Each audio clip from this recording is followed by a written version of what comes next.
Okay, it is 7:03. It's February 9th, 2021.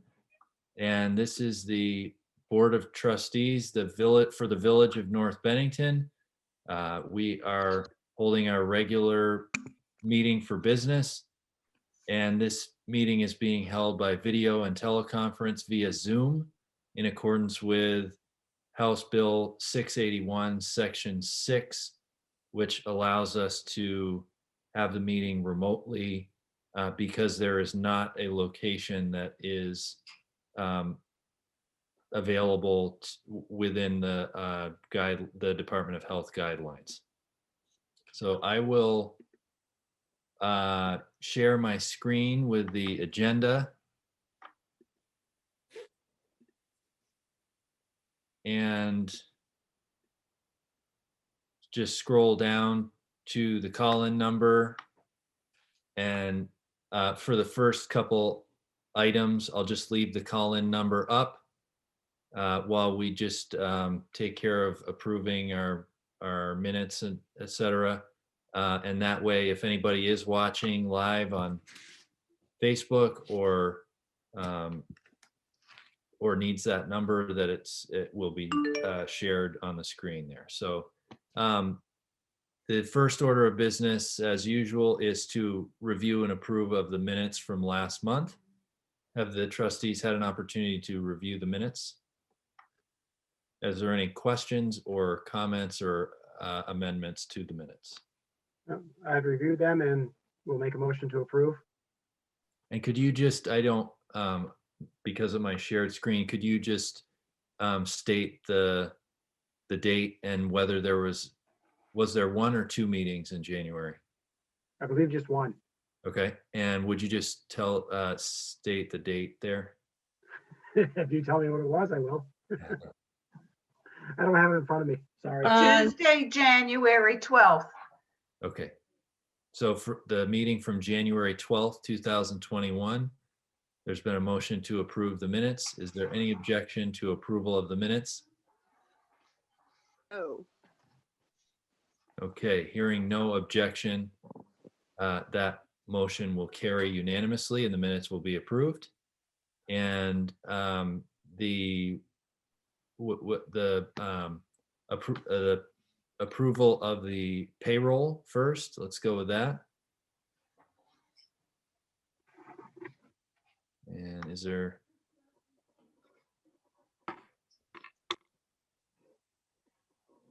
a motion to approve the payroll warrant? I'll make a motion to approve the payroll in the amount of $9,903.64.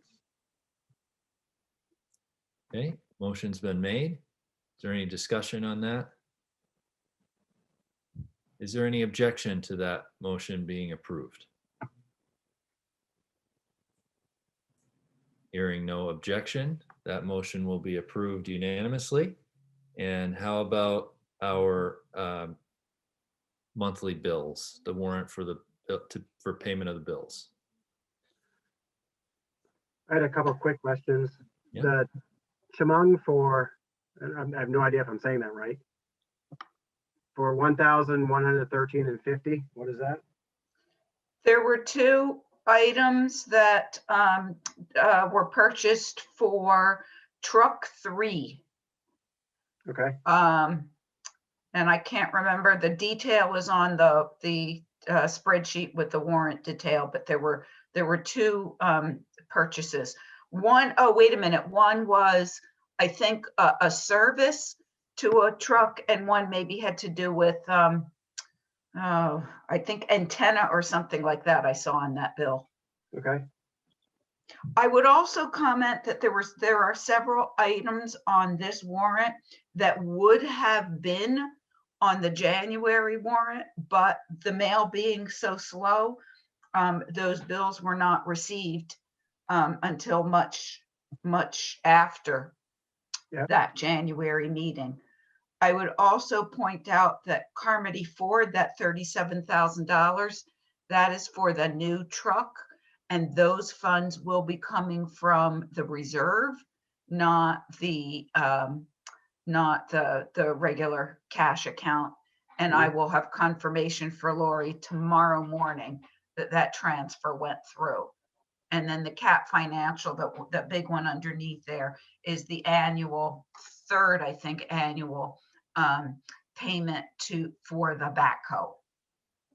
Okay.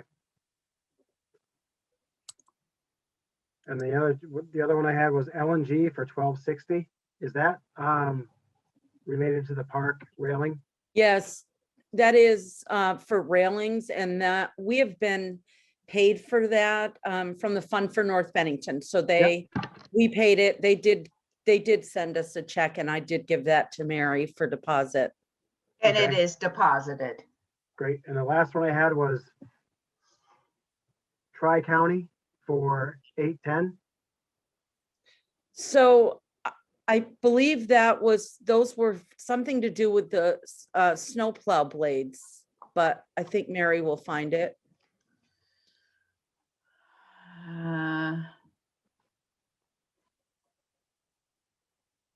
There it is. Bolts, locks, screws. Yeah, those were for the snowplow blades. Yeah. Yeah.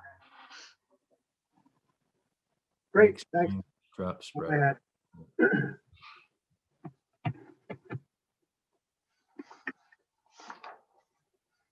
So it's sick, yeah, so it was a few different ones. It came out of a couple different items. Is that the total? 6, 7, 8? Yeah, that's about 812. Yeah. Mhm. Okay. So that, again, the total amount there is $81,252.96. Is there a motion to approve that? I'll make that motion. Okay. And is there any objection to the motion being passed?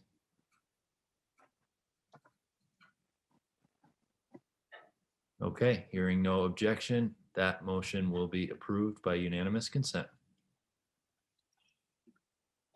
Thank you. And I think we're good with the number. At this point. Let's see here. We don't have any citizen comment. Could we have our treasurer's report? First, I'd like to thank Lori for gathering all the reports and making sure that everything got into the annual report book. A lot of pages this year, and all the documents, I think, came out and got reported correctly. I am also starting another file so that in a couple of months, I'll have another round of the warrants that I'll leave down and get people's signatures on so that we have actual signatures on our warrants again. But the first batch of everything for the previous, 8 or 9 months, that's all done. Great. So now I have 2 months in that file. Other than that, I really haven't anything significant to report. Okay. But if there are any questions, please ask.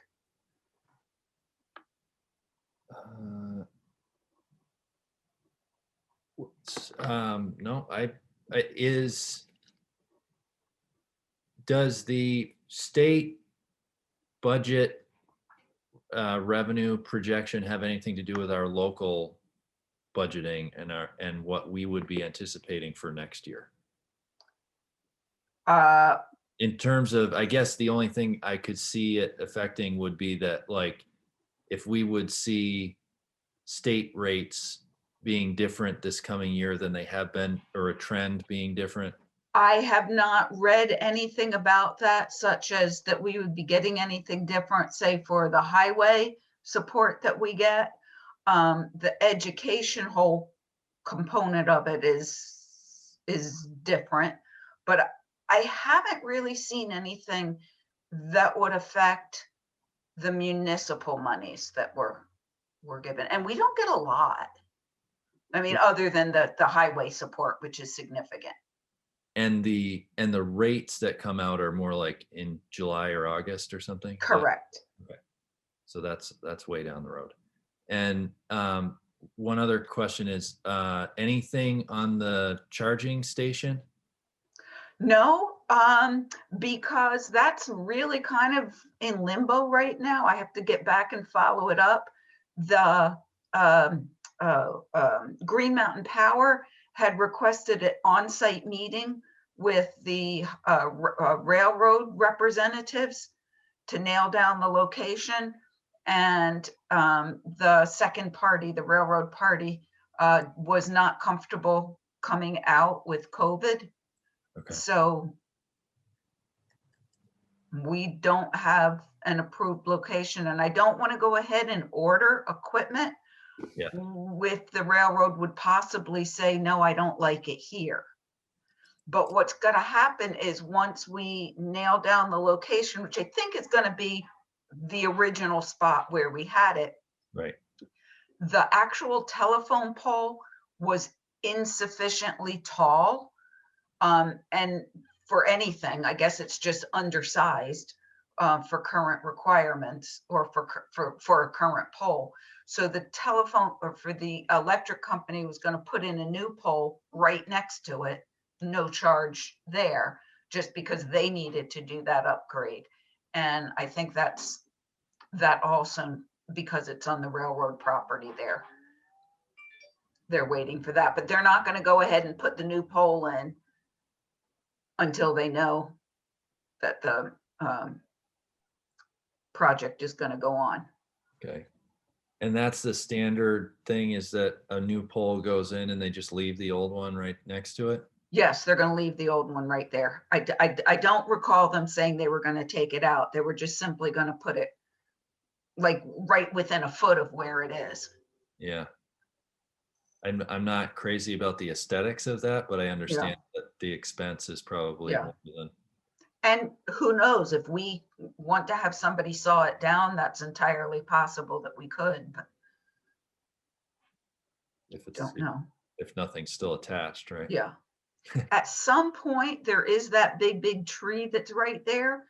They Yeah. didn't think that there would be any interference with that tree and the any of the lines. But I know at one point in time, the board was talking about trees that are right next to the road and possible pruning of such. Well- That one may be one to look at some point in the future. Well, Matt might be able to speak to that, just because I know there, a couple of those trees are actually not very healthy. Is that right, Matt? So where is the proposed location for the, It would be, off to the left, off to the right, if you're facing the building? if you're facing the building, yes, it's off to the right on the corner where you would either go in or go out nearer to where the storage unit is, that old storage thing. Yeah, that, there's nothing there worth, I mean, there's no tree there that's worth anything. I mean, if it has to come down. Well, I mean, think we had looked at, because I think there's that one that's there, and then the one over by on the post office side. I mean, I think there's 2 or 3 on the post office side, but they're of the same species, and I forget, it's not one that I'm super familiar with, but they both have some sort of condition that makes them, they're kind of hollowing out on the inside, so they're not in great shape. And we had talked about what to do about them maybe a year or 2 ago, but I think they're healthy enough so that they're not a hazard per se, but I think that nobody was really in love with them, and that's what I think what Matt's saying here too. I think you're talking about the little leaf lindens that are on, you mean on the station side of the road, not on the post office side, but nearer the post office. Yes, exactly. Those just have been poorly, well, they were poorly planted and they're poorly maintained, and Yeah. It's one of those things. Some people think a tree that's there and not causing any harm is better than a new one, but I think we should definitely explore another planting regimen around the whole area. perhaps after the electric station is put in and, but yeah, if they need to remove anything over on the right side, anywhere near where they're gonna put the charging station in, they have my full, approval if they need it. Yeah. Right, we just put something else in a better location on that side. Yep. Yep. Great, okay. John, the last thing I would mention is there is some proposal. I don't know a whole lot about it. I just started reading about it, but there is some discussion for the legislature for the state to take over education tax billing. It would have a significant effect in some way on the village as well as the graded school district if that happens. So we should keep our eye on that. And if it looks like it's going to progress to anything, I can certainly give the board my take on what the pros and cons would be for the village. Like they would just do a direct bill, kind of? The state would take over somehow, and I'm not exactly sure how it would work, but the state would actually take over billing and collecting education taxes from the residents. So that means that all taxpayers would now get two bills, a Right. municipal bill from the locality and a education bill from the state.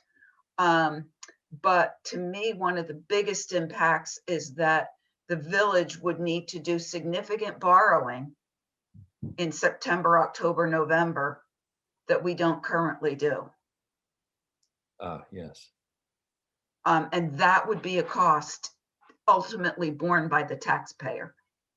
And I don't know honestly how the state would do all of this any cheaper, if not much more expensive than municipalities already do. But there are some benefits to it. I can see why some people would like the idea, especially municipalities that do more than an annual billing. It could be standardized across the state, and that could be helpful. I don't see a whole lot of benefit to the village So, and for that proposal. can I just probably everyone understands this but me, but just to simplify that, the reason would be that we spend our money for the year, but then we get to the end and we don't start receiving new funds until November when the taxes are due. Yes, even though the tax year starts, there's a 4.5 month lag between the start of the fiscal year and when we fully receive our funds. Okay. But okay. But we're not us. Okay. I think I'll just have to talk to you another time about that, Yeah. because I think that's just me, not, Yeah. I'm sure everybody else gets that, but. Okay. So how about I don't know if, I guess I can speak to highway. There's been, or Mary, if you want to chime in, I don't know if anybody else has been in contact with Norm too much, but I know that the one thing that, there's been weather happening, and Norm and Justin have been out there a lot. And so in years past, we've thought about, consideration for these guys and the extra hours that they put in when there's a lot of events that fall on holidays and weekends and late at night, stuff like that. But that's something to consider. The other thing is this, just an amazing amount of frustration with the new truck that we purchased last year, where, you know, this is our top of the line, you know, frontline truck that we paid full price for because we wanted to make sure that we were purchasing new so that we don't run into maintenance problems. And we've just had to be servicing this truck under warranty basically every single month since January of 2020. And so I'm very frustrated with that as the purchaser of the truck, and Norm is extremely frustrated as the, you know, user, because it's just like every time they suggest a fix or they bring it up there to try to fix it, it's just the same stuff is happening after they've supposedly fixed it. So I'm prepared to, and I just, you know, I'm just letting folks know, if you do disagree with me on something, then please let me know and I can sort of adjust my response. But my response to this was going to be to draft a letter from us, or me as the chair, to the regional manager who I have spoken to by email before, and just expressing our frustration with this process and that we want to get this resolved, even if that means taking it to the, you know, a different shop. They have like a regional headquarters, I guess, in Buffalo instead of their shop that they have up in Williston.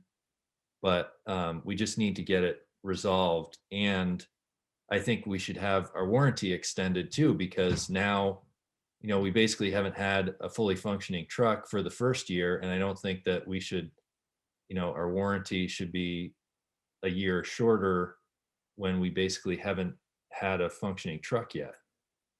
And I reached out to Rob Wilmington, and he said to copy him on the letter so that they're aware that, you know, it's being passed along to the attorney just for his information at this stage, but you know, that it's close to that level, our frustration. So we're talking about going to the company to say that we want them to take the truck back. So obviously we're talking about after the snow season. Yeah, and it can't, you know, obviously we use it all year round. I mean, but we can't be not having it, even though it's not fully functional, it's functional enough to plow with. So we need it from now until the end of March. But so this would be probably in April that I'd be thinking. So we're talking about using it now till April, and then them taking it back and trying to get it fully functional. And then at the point they think it is fully functional, that's when the warranty starts. Is that your idea? So I to would, extend the warranty past. yeah, or just That sounds reasonable to me. Yep. but I think that they need to, I mean, it's just that they can just take it, you know, they had it up in Williston for like 2 weeks or more. I think it might have been three weeks, you know, did all the tests, did everything, and then sent it back, and then it was the same thing. So I don't So understand. have they been at least cordial and responsive to your requests, or? Well, they're responsive. I mean, I think, yes, that on paper they are cordial and responsive, and they always reply when we send, but it just seems like But they're not fixing it. at a certain point, it's like you know, you're saying, oh, we got to get this resolved, and here, you know, did you try this? And then it's like, why is that always, you know, it's like they're just keep pushing it back on us, kind of. Yeah. Howdy. So I think I agree with your assessment that we should go beyond them and go more to a regional type person and say, we want the best taking care of this because we just spent a lot of money on this equipment. And it's supposed to be new. You're not supposed to be dealing with this on a new vehicle. I don't know. No, I agree with, So, Yep. okay, all right, thank you. I will go ahead with that then. But obviously in spite of that, Norm and Justin are maintaining the roads great. I think, the unfortunate part is that apparently the salter is really just, it's spewing salt out. So we're actually over applying salt, which is a waste of money, but it's also not, great environmentally either. I think that Norm is able to kind of manually adjust the thing so that it's not as bad as it would be. But, these new machines are supposed to moderate better than the old ones, but it's like he's having to go back to a different way of doing it because all the new technology is just not functioning properly and actually making it worse. So anyway, I'm not hearing him now, so I'm hoping that he got done and was able to get to his dinner because this is his 30th anniversary tonight. So it's just a shout out to him, and that's a great accomplishment. It's Yeah. wonderful. I'm just on a side note, I spoke to two people today that both of them said they can tell the difference when they drive in from, and I can personally speak to it. You know right where the town lines are by the road. I mean, I drove to Hannaford today and it is ridiculous the difference between North Bennington and getting on when you go into 67, Yeah. the road conditions. So they really do a great job. And I honestly, I don't know if it's not really like, oh, well, Norm uses more salt or he it's actually, it has to do with strategy in terms of when he goes to, because he always plans. And, I don't know how Justin takes this because I know it means earlier mornings a lot more, but he, gets out there so that the salt is sitting underneath the snow when it starts coming down. So that then when they go through a couple hours later, it completely cleans it off instead of, I think that maybe in a bigger municipality that shall remain nameless, they don't have the luxury of handling it the same way. So you just kind of go through when you have to as you're going around your round. So that's great. And the way that they have the route mapped out too, it really gets, especially the hilly spots like Prospect and Royal Street, right at the right time. So anyway, it's kind of interesting, and there's a lot that goes into it, more than I had ever known before I met him. But let's see, I don't have anything to report from the DRB or the Planning Commission. Well, it's sort of in that realm. Tara, would you want to talk a little bit about ordinances? Alana has sent me either in Word form or Google Docs form all of the work that she has done in terms of rewording them to fit the village versus the town. So I think what I need to do is send you guys one at a time to read through before we get to our meetings. And then if there are any changes that need to be made, we can make them before we agree to adopt them, and then they have to go to Rob Wilmington or his firm to get them formalized in some legal way. So is it true that I can't remember exactly how many, but are there 20 something? I thought there were 31 because there were a couple that were added on for like solar. So I think I would prefer not to do those one at a time. No, Because- you want to just get a bulk load of them and have to read through it all? Well, I just don't want to take 31 months to do that. Oh, no. I was just going to send them Oh, I see. One at a time by email, not one per meeting. Okay. I got right. it. Yes, Right. that'd be great. One at a time by email would be awesome. Thank I you. mean, she sent me a Google Doc that had 9 to 20 in it. I could send that to you guys, but it's going to be about 100 pages of reading. No, as far as the length of an email, yeah, I think one or two would be much better. Okay. I just think that if I can send it to you guys, you can read it, you can say this doesn't make sense, or, we don't have that. And then we can talk about how to change them prior to our meeting. And then in the meeting, we can talk about what they contain and agree to adopt them. And then Yeah. push If there them are to the any lawyers. that include, the big stumbling block before was if there are any that include mapping, Yeah. we should probably separate those out. So if, I don't know if you've gone through them. If you want to send all the ones that are just kind of read it and approve it, Yeah. and then those that kind of involve zoning and mapping, Separate them out and we'll deal with them. potentially, because the early on ones we can approve relatively quickly. Yeah.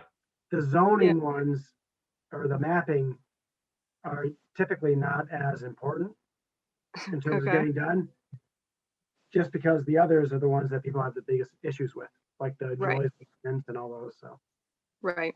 if it's possible, Okay. that'd be great. If Yeah. not, No, I can send the ones that are a little more user friendly and quicker to get done, and that way we can at least knock out the easier ones and then go in depth into the harder ones at a slower pace. sure. Thank you. Thank Alana. Mm. Yeah, no, that's good. This is great. I mean, the fact that it's moving ahead is awesome. Yeah. Well, Tara, you obviously put time into it too, so thank you as well. Yeah, and on that note, this is Alana's last week of her internship, and I think that her attention to detail is great, and I really appreciate that she was pretty thorough. I think it was difficult for her because, especially I'll speak on my own behalf, is I was not very easy to get a hold of during this past month, just with school stuff. So I appreciated her, one, working independently, but also not getting super frustrated with not being able to have regular meetings. But that said, I did mention to her that we had talked about there being the potential of her continuing on in a like a more part-time. This was actually, I think she pretty much did her 32 hours a week for pretty much all these weeks.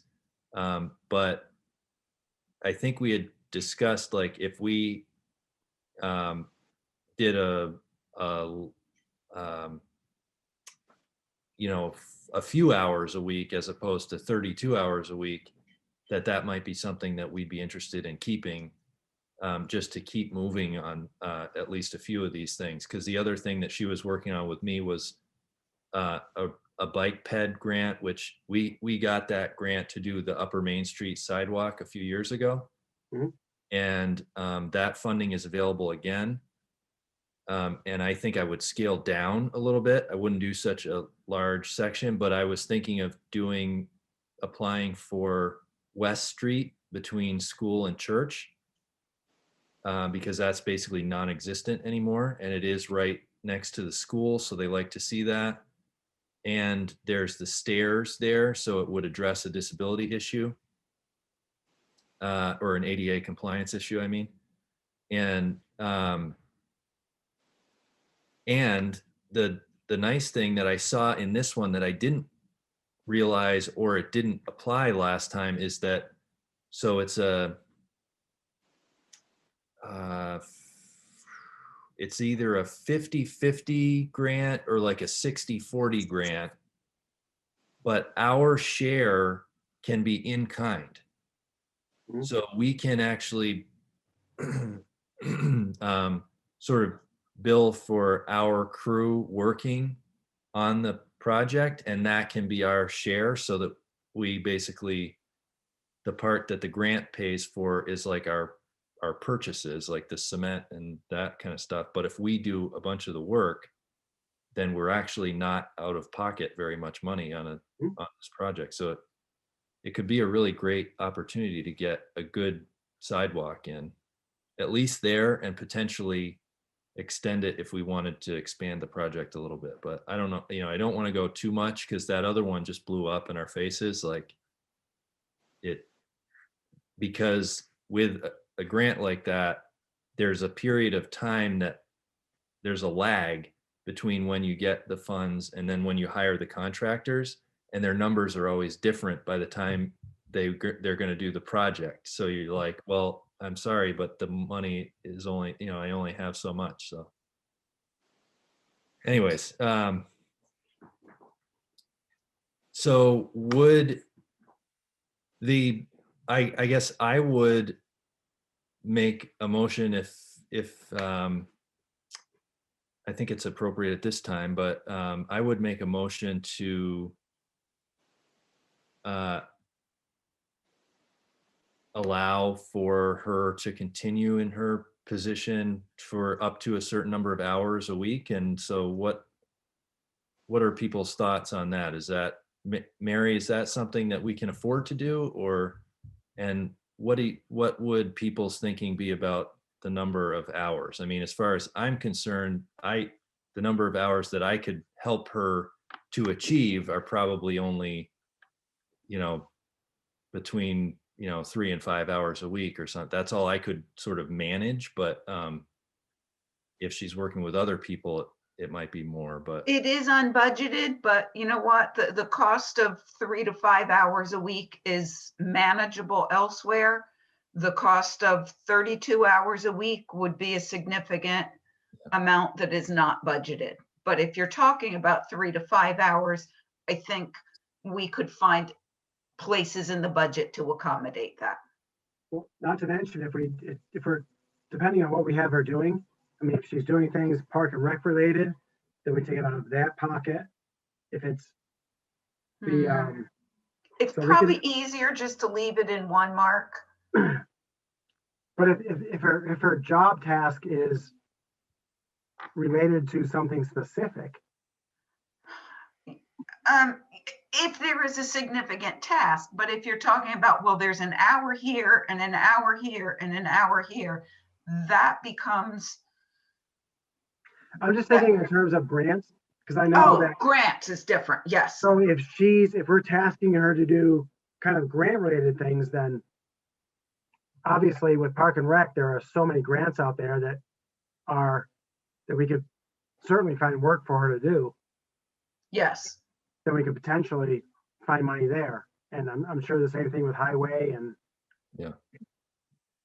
Yes. And that's why I would say that if we're talking about 3 to 5 hours a week, there's places we can accommodate that.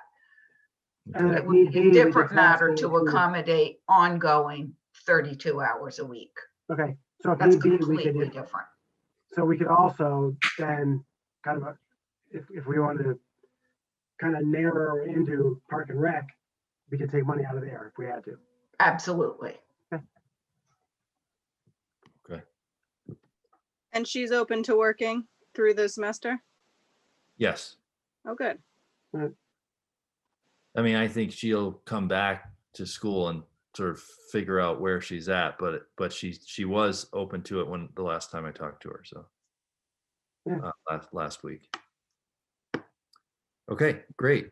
So I'll make a motion to have her continue in the range of 3 to 5 hours a week, and then if it turns out to be different than that, we can have further discussion. I mean, we can talk about it at a different meeting, but is there any objection to her doing that? Nope. Okay. All right, great. Then we'll go ahead and pass that.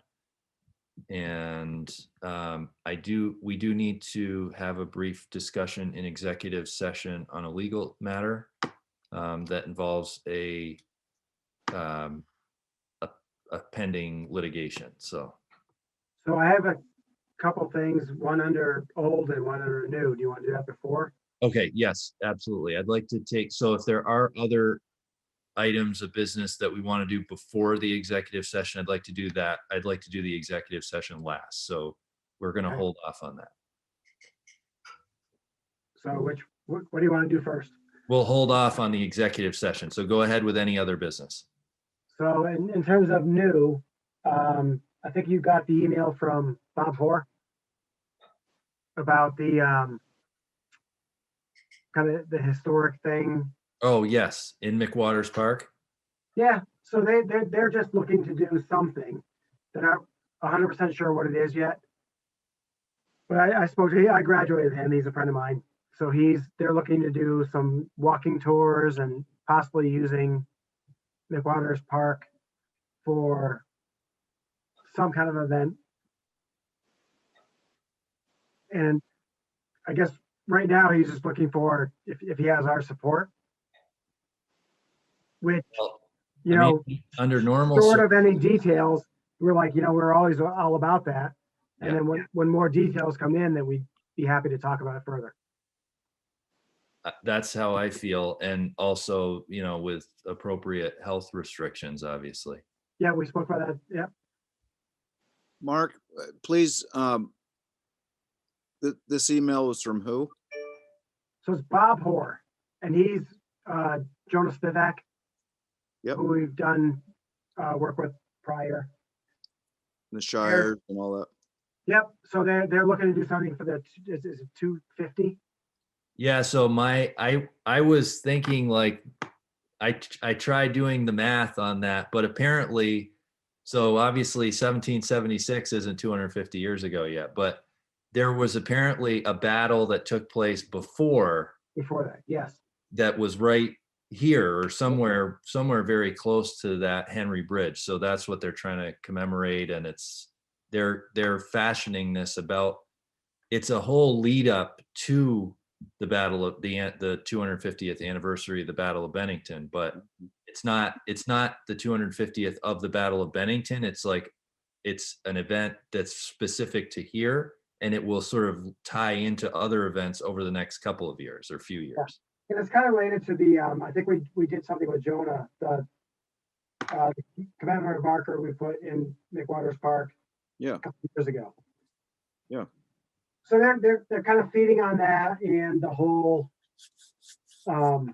walking tours they're doing. So I kind of said I'd throw it out there tonight, and just my feeling was we usually are very receptive to any kind of community involvement, and short of any real specific details, that we would, certainly listen to anything they had to offer.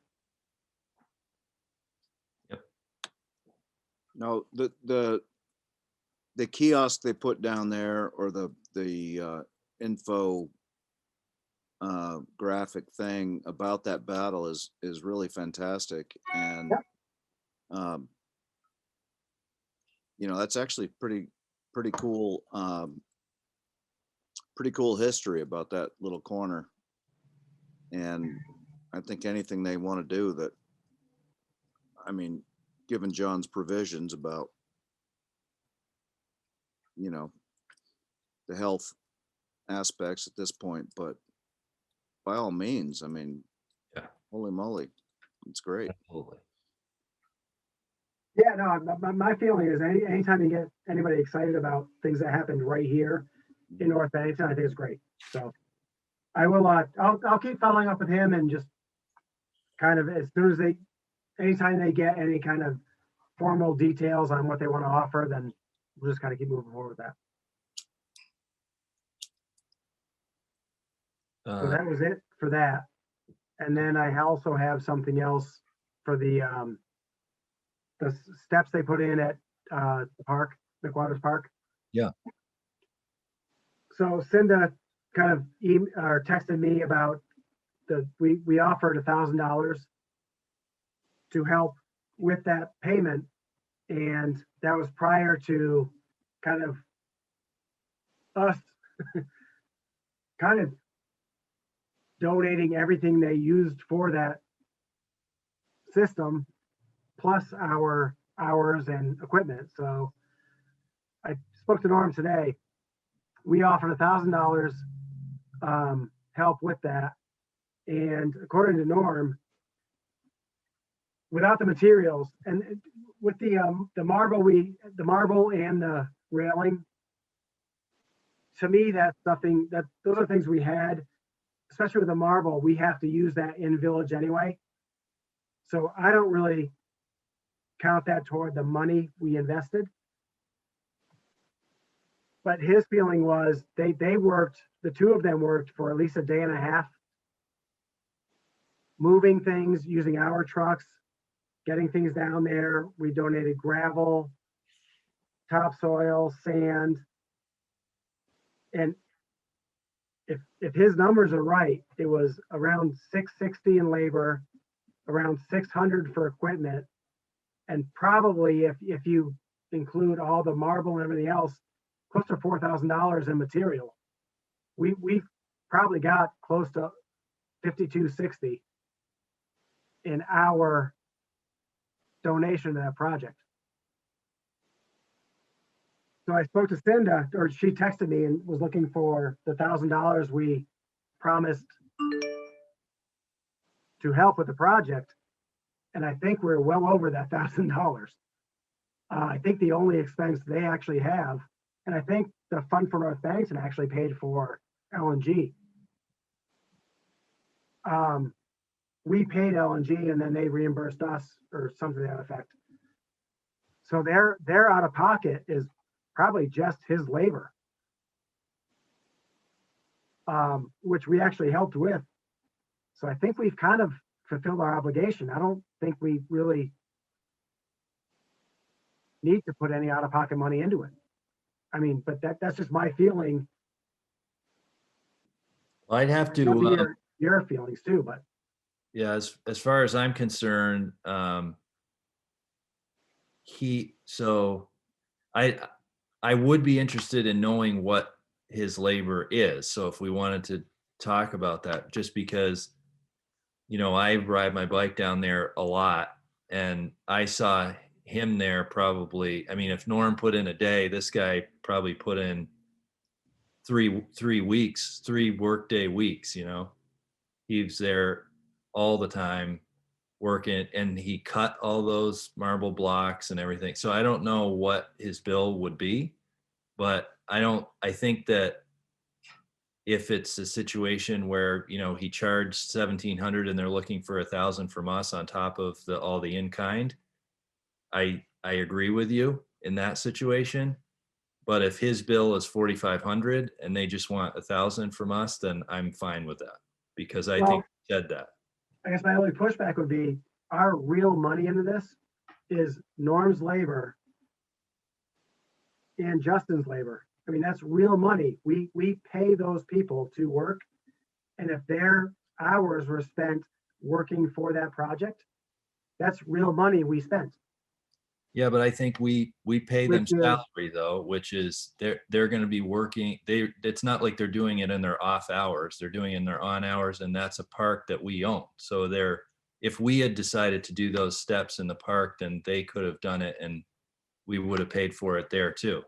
But the difference is we didn't decide to do that. They came to us with a project and asked for us to put a certain amount of money toward it. And the amount of money we offered toward that, we have probably spent 5-fold. So if they ask for $1,000, I think the real money we've put into that is well over $5,000. Well, to me, So the way to look at it is if we said, yes, we'll give you $1,000 and we said, you do the project, we're done, right. they would have had to buy materials, pay for labor. We would have given them $1,000 check and their money would be spent beyond that. Yeah. So with that, we gave them all the materials. Yeah. The Fund for North Bennington paid for the fabrication of the railing, which we also donated. Yeah. So this is not me saying they do a fantastic job down there. We would not have as nice a park there if not for them. But I also feel like we've probably, you know, for just those steps, we're 5,000 plus invested, which is kind of significant and well over what we said we would be willing to be invested in. So I would be curious to find out what their end is, because for them to present a project and walk away with no money invested, God bless them if they could do that, but I mean, I would be surprised if he was, I think he has a lot of hours in there. he probably does, but so do we. No, but I'm saying like, I think they're gonna be out of pocket. It's not like, I don't think his hours would be under $1,000. No, I don't think so either, but we also didn't agree to fully fund the project. So I would be curious to see what his total bill was and what their actual out of pocket is. I mean, put that way, I completely agree with that. I completely agree that this was not a village project.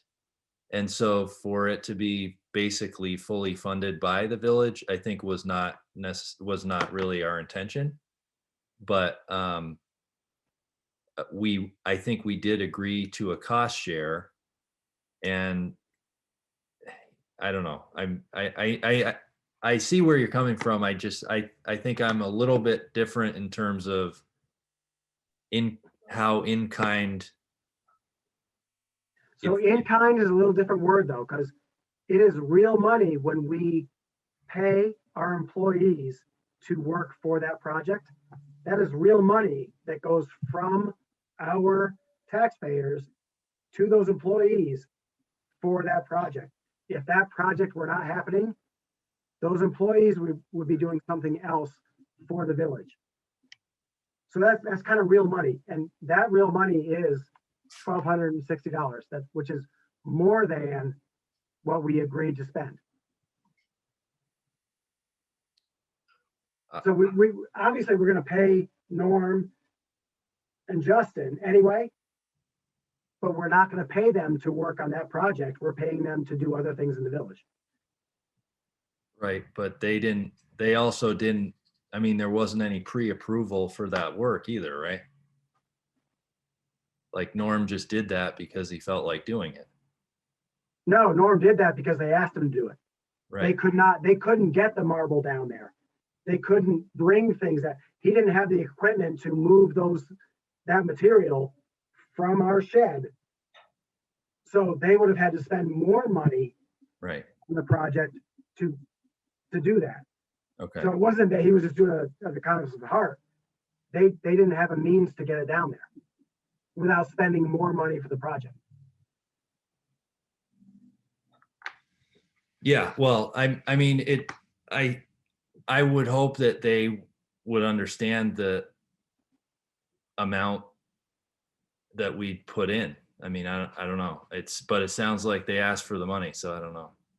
Yeah, but when she reached out to me, she understood that she was very appreciative of everything they did and would understand if that was our decision.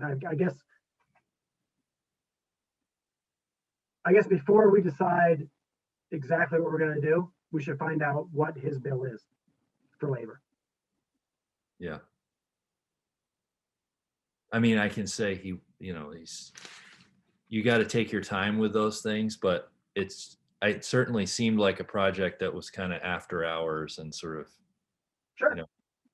Oh yeah, I'm not questioning any of that, but the fact that we decided to spend $1,000 on this and definitely have spent more than $1,000 in our real money to aid the project. I mean, I don't see how we didn't fulfill our end. Okay. Is there any other response or comment on that from Tara or Matthew?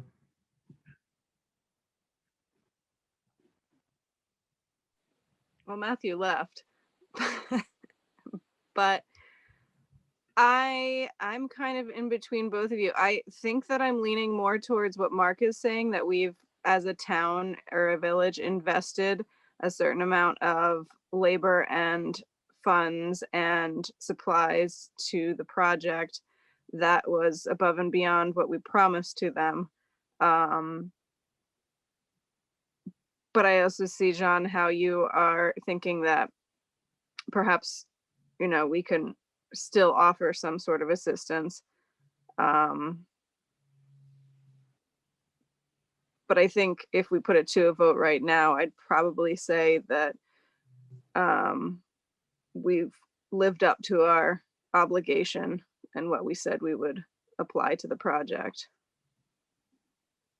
Well, since we have a little bit of a difference, well, it would be up to either of you to go ahead with a motion if you wanted to today, but I think what Mark might have been suggesting was that why don't we just table it and see what, if they'll talk to us about what the bill is. Yeah, I think that's fine for the next step forward. Yeah, I would also be happy with, I mean, if they're talking about his bill being, 1,000, 1,500, I think they should go ahead and pay that. Yeah. If it's much more than that, I would be happy to also think about, we promised 1,000, we've got 5,260. Yeah. We'll split it with you. We'll give you 500. So I'm not saying we shouldn't give them any money. I would be curious just to see what their end is for a project that they initiated. And that's, I think that goes along with sort of the spirit of the understanding at the beginning, which was that the village wanted to support the project like almost with a certain percentage of the project cost. And it seems like, what we want to do is see what the total project cost was, including our expenses, as you say, in labor and materials and stuff. So the total project cost, and then see what a fair portion should be allocated to the village. Yeah. And I Because think I almost look at that, the material cost, I almost throw that out because we have to use that marble in village. Yeah. So I can almost throw that out, which is probably close to like $3,000-4,000 in marble. They took 12 pallets of marble down there. So the cost of that is probably crazy, but to be fair, we needed to use that somewhere. So they kind of helped us out with that. So that material cost is almost aside, but my big thing is the actual pay for the labor of Norm and Justin that's real money that we spent. Yeah, no, it's definitely real money. I Yep. would quibble with the definition of in kind, but anyway, it's not important. Yeah, because we could have easily said, we'll give you $1,000. Yeah. You're on your own. Right. And walk away. And they would have spent far more money to get that project done. So that's another way to look at it. So we say, yep, we'll give you $1,000. We are not going to move anything down there. You cannot use our equipment. Yeah. And it would have cost them far more. So if you look at it in that way, the amount of money we spent is far more than what we agreed. But that's not how we want to do it, though. I think No, I think it's definitely a conversation that has to happen. You're right. And it Mark, really is. My question would be, so let's say they come back to us and say that obviously this was a big project for them and it cost, significantly more. And yes, we're very thankful for the help of the village. But in the end, we're actually, what if they just came to us as a group that hasn't in the past come to us in the same spirit of VAE or Karen or any of that and said, maybe that needs to wait till next year or whatever, and say, what we're doing down here is a big deal and a good thing for the park and the village. And they ask for 3,000, in the same way that maybe Perrin would or VAE. As an alternative, because you feel like we've met the commitment that we had this go around, would that be acceptable? You know what? My opinion of that group is they have done a fantastic job down there. And as a group, I would consider that. I don't, nothing about this conversation is a knock on what they do. They're fantastic. And I think they have done more for that park than we could have done on our own. But if we're talking about, you know, money spent and money obligated, I mean, we have to have these conversations. So I would be more than happy to say, you know what, this time around you lost. Next year, if you asked for 3,000, I couldn't find myself not supporting that.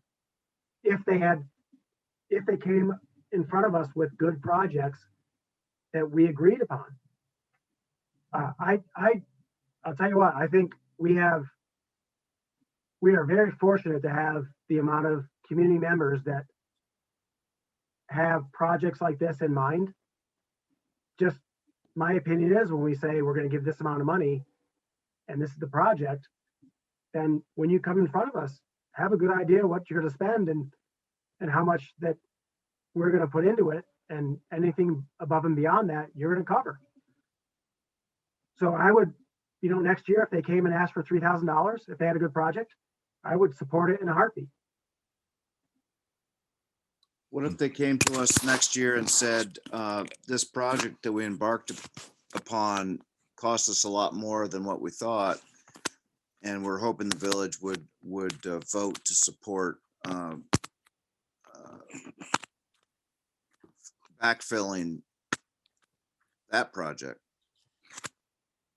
Then the same thing we do with everything else. The five of us would have a meeting and we would talk about it.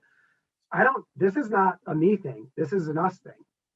So I would listen to all the information, and if I thought it was justified, I would absolutely agree with it.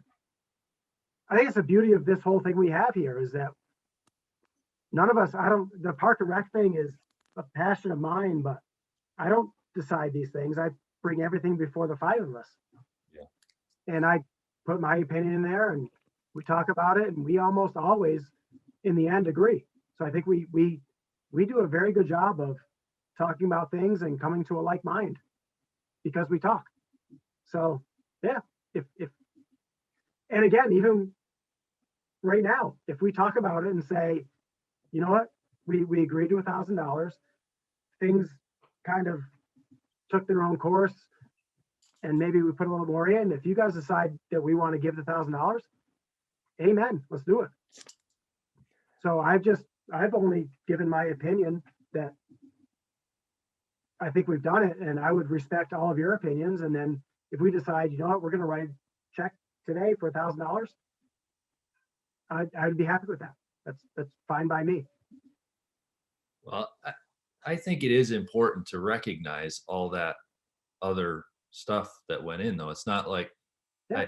I'm not saying that we shouldn't, if they feel that we were obligated and we had promised and committed to the 1,000 and that they needed the 1,000 for, you know, but then I'm okay with that. But at the same time, I think it is fair and legitimate to present to them, look, we actually contributed a lot more than 1,000 here, and we didn't necessarily anticipate that. So, And to be fair to Cinda, when she reached out to me, she was very understanding of all that Norm did yeah, and all so I think she would be very understanding if we said, we think we fulfilled that. So she didn't come at me like demanding the $1,000. So she was very understanding too. So anything we do would be amenable to them. gotcha. Okay. They were very understanding of everything. So. All right. So let's just see where it goes with as far as the total, because I would be very curious to see what the other costs are. So going forward, you want me to I could text her back and say, just so we can make a decision based on all the facts, what are the outstanding costs that you are going to incur? Yeah, I think maybe we could say that the board, it was brought to the board that there was a lot of additional cost that was unanticipated in terms of labor. So we'd like to get an idea of the total project cost as opposed to, because it seems like there was more than what we had anticipated. So we'd like to be open about it and just make sure that we know what all the costs are, and then we can make a decision on what's been paid at that Yeah. point. No, it's great. I can do that. And that just kind of brought two other things. I had received a couple emails as well, and I had forgotten about them, but I received an email about, and I had this one once before as well. There was somebody who was saying, a community member saying that a lot of people do walk along the tracks by Lake Perrin between the fishing access and the over that spillway bridge, the railroad bridge, which you know, no one is supposed to walk on railroad tracks. That's an easement that the railroad has, and to be walking on there is technically trespassing. But that particular area, I would have to question whether that was a known thing, that the railroad is well aware of the fact that people fish off that berm and walk across their bridge constantly to get there. So, and it's not in full use, it's just used as like a parking garage for their oil tankers. But so somebody was saying though that it might be a nice idea to create a path in that area with a bridge so that there was a nice place to walk, as opposed to having to walk over that railroad trestle. And it obviously would be safer too. So I think it's great idea to explore. I know there's a question about which, where the VAE property is and where the village property is and all that stuff. But it kind of tied into another idea that I had. My 5-year-old and I have spent a lot of time down on the bulldozer in the boneyard down there. And so while he's playing, I'm kind of looking off in the woods, and there's actually quite a bit of woods between our area there and the stream. And there actually would be the opportunity for like a streamside trail, a primitive trail. I'm not talking about like a managed thing, but like a trail that went basically along the stream from North Street here to the fishing access. And then with this other community member's request, it could tie in across the lakeside and up to the Lions Park, or the backside of Lions Park. So it's just something to think about. And I noticed that in one of those grants that I was looking at, that trails are actually something that you can apply for grants for. So I figured, it's something. Yeah. Anytime you're going over water though, there's a lot of engineering. Oh yeah. There's a lot of money tied into putting a bridge across the water. Yeah, I know. And I think you're absolutely right. I was involved in a project when they were trying to do that in Manchester, and it was like, and they had all the money in the world to spend on it, and it gets crazy. VCRC said no way, because it's in a floodplain, so you can't just stick a bridge there. It's just going to get washed away. So but I don't think it requires a bridge. I think that's a nice idea, but the stream is so low there, and there's actually an old gate down there where there was a crossing before, so you could just make a trail without a bridge, and then if people want to wade across the stream, great. If not, then they can turn around and go back the other way. And then another request, and I don't know if this will be brought up or not, but somebody, you're going to love this one, Mark.